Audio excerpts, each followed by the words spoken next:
आणि हा लोकसभेचा महासंग्राम सुरू असताना राज्यातल्या कोणत्या जिल्ह्यात कोणत्या मतदारसंघात काय घडामोडी घडतायत ते आपण पाहूया।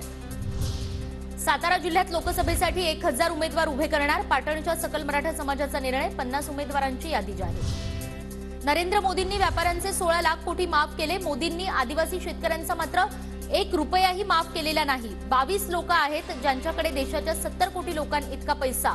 राहुल गांधींचा नरेंद्र मोदी आणि भाजपवर जोरदार हल्लाबोल।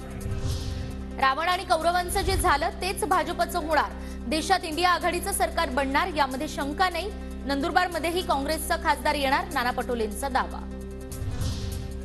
अशोक चव्हाण यांच्या भाजप प्रवेशानं नांदेडची जागा एकतर्फी, केंद्रीय मंत्री कपिल पाटलांचं वक्तव्य।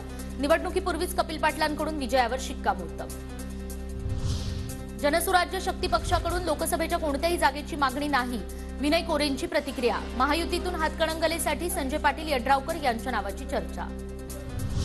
कोल्हापूर लोकसभेसाठी भाजपकडून समरजित घाटगेंना उमेदवारी मिळण्याची शक्यता, तर उमेदवारीचा निर्णय दिल्लीत होणार, समरजित घाटगे यांचं सूचक वक्तव्य।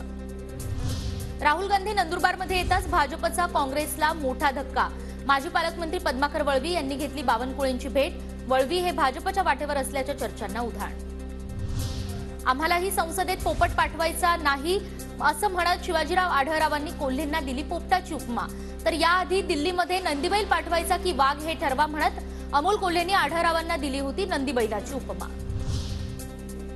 छत्रपती संभाजीनगर लोकसभेची उमेदवारी संदीपान भुमरेंना मिळण्याची शक्यता, शिंदे गटाच्या मंत्र्यांच्या बैठकीत भुमरेंच्या नावाची चर्चा।